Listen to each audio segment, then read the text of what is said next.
در این ویدیو 5 تا راز مهم اسکناس دلار گفته شده. اگه پیداش کردین تو کامنت ها بنویسید.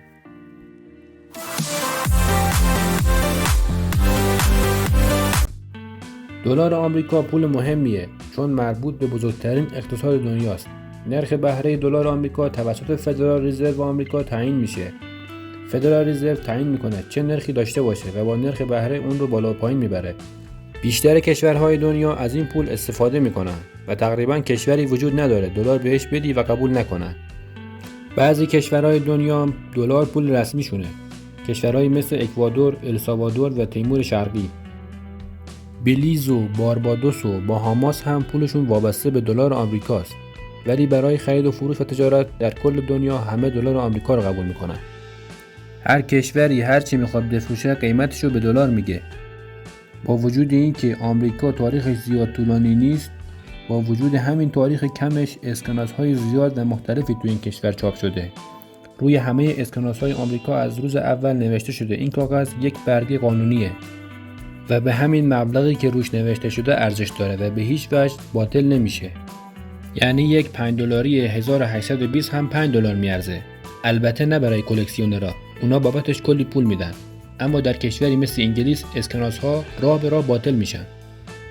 مثلا این 10 پوندی رو ببینید، سال 2016 چاپ شده اما الان باطل شده و باید ببریش بانک عوضش کنی. اما دلار آمریکا در حال حاضر اسکناس های دلاری که رواج داره 1 دلاری، 2 دلاری، 5 دلاری، 10 دلاری، 20 دلاری، 50 دلاری و 100 دلاریه. اگه یک اسکناس 100 تریلیون دلاری دیدید تعجب نکنید. اون دلار آمریکا نیست. اون دلار زیمبابوه است و این اسکناس فقط 100 دلار آمریکا میارزه. در حال حاضر جابجایی پول تو دنیا خیلی راحته. خیلی راحت با کارت، پیپل و کیف پول الکترونیکی میتونی پولتو جابجا کنی. اما تا همین 50 سال پیش این سیستم ها مطمئن و پیشرفته نشده بودن. برای همین پول ها همه دستی جابجا میشد. یعنی وقتی خونه هم میخواستی بخری باید نقدی میدادی. برای همین مجبور بودن اسکناس های بزرگ چاپ کنن. اون زمان ها اسکناس 500 دلاری، 1000 دلاری، 5000 دلاری و 10000 دلاری چاپ شده بود. و چون چاپ شده بود طبق قانون دلار آمریکا هنوزم معتبره.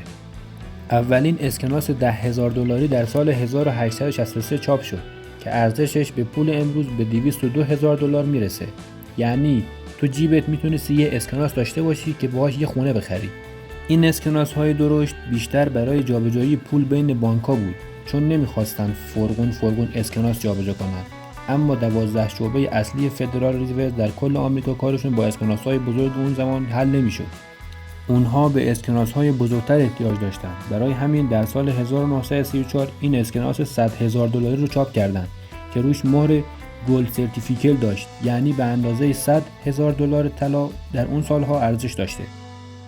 اگر طلایی که اون زمان با این اسکناس میدادن الان بگیری 1,900,000 دلار ارزششه.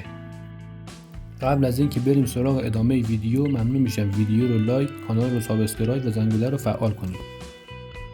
فدرال رزرو 42,000 تا از این اسکناس های 100,000 دلاری چاپ کرد که فقط برای جابجایی پول بین این 12 تا بانک بوده.